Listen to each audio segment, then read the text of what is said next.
Bonjour à tous. J'ai réalisé mon stage à l'étranger de 9 semaines en Nouvelle-Zélande, que je vais présenter rapidement. Alors la Nouvelle-Zélande est principalement composée de deux îles, celle du nord et celle du sud. La ville où j'ai réalisé mon stage était Lincoln, dans son université située à 20 km de la plus grande ville de l'île du Sud, Christchurch. Je trouve que le stage de première année est une opportunité unique durant la formation de découvrir un pays étranger. J'ai donc choisi un pays que j'avais envie de visiter pour sa culture et ses paysages, mais qui pouvait également être intéressant pour un stage d'ingénieur dans le domaine énergétique. Le but du stage était d'abord d'acquérir des compétences et de l'expérience technique en effectuant un travail qui pouvait être différent de celui réalisé dans notre entreprise en France. Nous devions également améliorer nos compétences de communication en anglais, ce qui est très important pour un ingénieur afin de collaborer internationalement. Il fallait développer son autonomie et appliquer ses compétences dans un environnement différent afin d'améliorer nos capacités d'adaptation. Pour finir, nous avions à développer nos capacités d'analyse et de rapport en rendant compte de notre stage avec ces deux vidéos de 10 minutes et dans mon cas, un rapport écrit en anglais pour l'université aussi.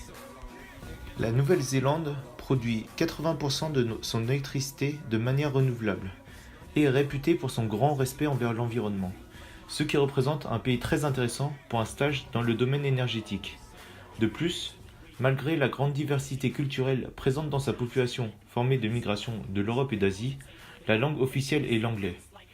Ce pays attire de nombreuses personnes des quatre coins du globe, ce qui a été parfait pour parler anglais avec des personnes de toute provenance.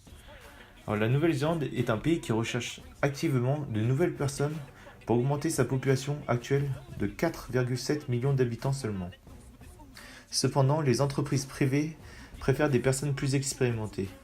Malgré mes essais, je ne suis pas parvenu à trouver un stage dans une entreprise dans les énergies. Mais j'ai reçu plusieurs réponses positives provenant d'universités et de mairies me proposant différents projets dans mon domaine.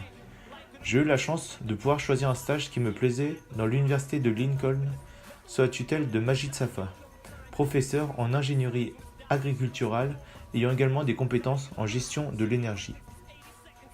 Le but du stage était d'effectuer un audit sur les bâtiments de l'université de Lincoln afin de trouver des opportunités de réduire les consommations d'énergie en chiffrant les temps de retour de chaque action envisagée.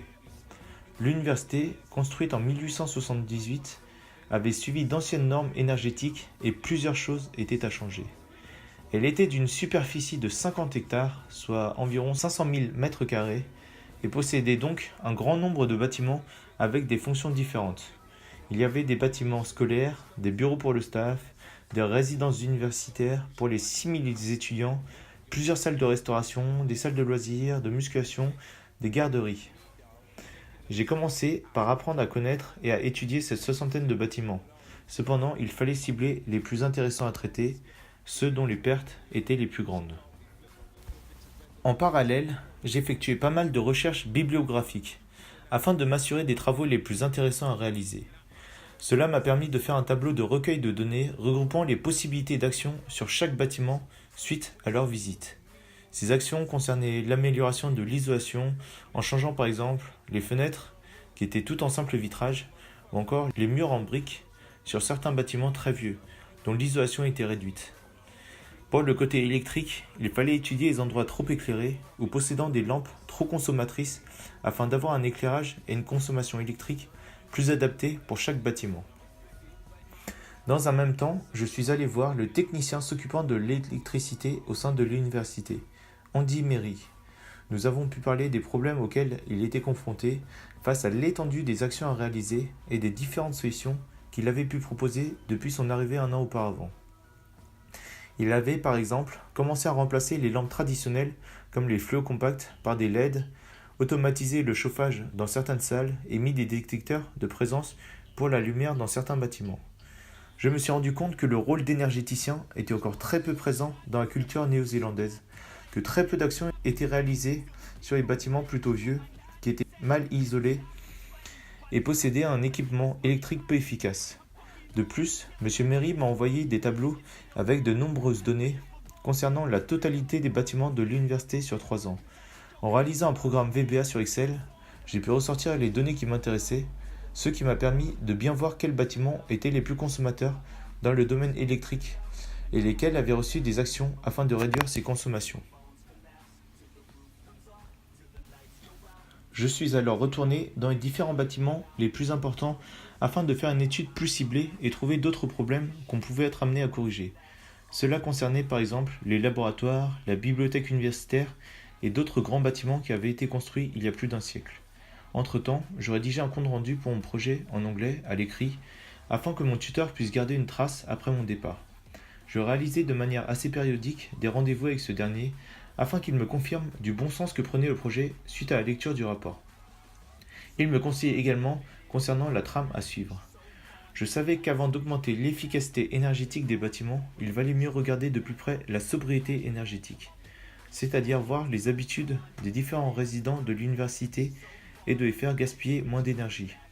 J'ai pu remarquer pas mal de mauvaises habitudes ancrées dans la culture de l'université, comme le fait de laisser sa porte ou sa fenêtre constamment ouverte durant la journée tout en laissant tourner le chauffage à plein régime dans les bureaux des professeurs. Mais je n'avais pas vraiment d'idée pour mieux comprendre les actions de certaines personnes. Monsieur Safa m'a donc conseillé d'aller voir un maximum de personnes et de les interroger sur la raison de leurs actions. Ces différentes interviews m'ont permis de rencontrer et de parler avec pas mal de personnes de l'université en anglais. J'ai pu voir le ressenti de différentes personnes, voir les raisons de certains choix, afin de pouvoir proposer des solutions par la suite. J'ai également pu faire prendre conscience à d'autres personnes l'existence du gaspillage présent au quotidien. J'ai pu de nouveau constater l'ouverture d'esprit et la sympathie des Néo-Zélandais qui n'hésitaient pas à prendre de leur temps pour parler avec moi, malgré le fait que ce ne soit pas forcément leur domaine d'intérêt. J'ai ainsi pu établir un plan afin d'améliorer la sobriété énergétique au sein de l'université en proposant des solutions et des idées suite aux différents témoignages recueillis. Il restait encore à améliorer l'efficacité énergétique des bâtiments en faisant une étude plus poussée. Je me suis aidé de différents instruments de mesure que m'a prêté mon tuteur. J'ai tout d'abord commencé avec un luxmètre afin de vérifier si la luminosité des différents types de bâtiments correspondait bien aux besoins des usagers suite à des normes prédéfinies que nous pouvons trouver en ligne. J'ai ainsi pu confirmer les estimations que j'avais réalisées avec mes observations lors des précédentes visites. Certains bâtiments étaient trop éclairés, ce qui m'a permis de les cibler afin que la luminosité soit baissée lors du prochain changement de lampe.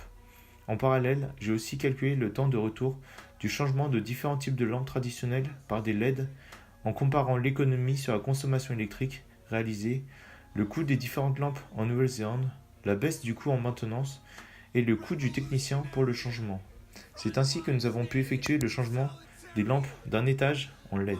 Suite à cette étude électrique, j'ai utilisé un capteur thermique afin de remarquer quels étaient les endroits où il y avait le plus de pertes thermiques et donc les éléments de chaque bâtiment sur lesquels il fallait procéder une isolation le plus rapidement. On a aussi pu découvrir la présence d'une mauvaise isolation au niveau du sol à l'extérieur des bâtiments, ce qui pouvait engendrer des pertes quotidiennes assez importantes. Grâce à ce constat, j'ai pu chiffrer le temps de retour de l'isolation de différentes parties perdant beaucoup de chaleur dans un bâtiment, comme les fenêtres, la toiture, les murs.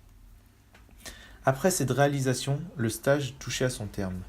Mon tuteur m'a montré ce qu'on aurait pu faire pour aller plus loin si on avait eu plus de temps. On aurait pu réaliser la modélisation d'un système mathématique afin de pouvoir faire une vraie estimation des consommations post-travaux, en prenant en compte la fréquentation humaine du bâtiment ou encore la température extérieure, et comparer cette estimation avec les nouvelles consommations mesurées afin de s'assurer de l'efficacité des travaux réalisés. Mais n'ayant pas le temps, j'ai terminé le stage en comparant différents matériaux pour les murs, en calculant leur durée de vie par rapport au prix initial, en prenant en compte le coût de maintenance, afin de trouver le matériau avec le meilleur rapport qualité-prix d'une entreprise néo-zélandaise.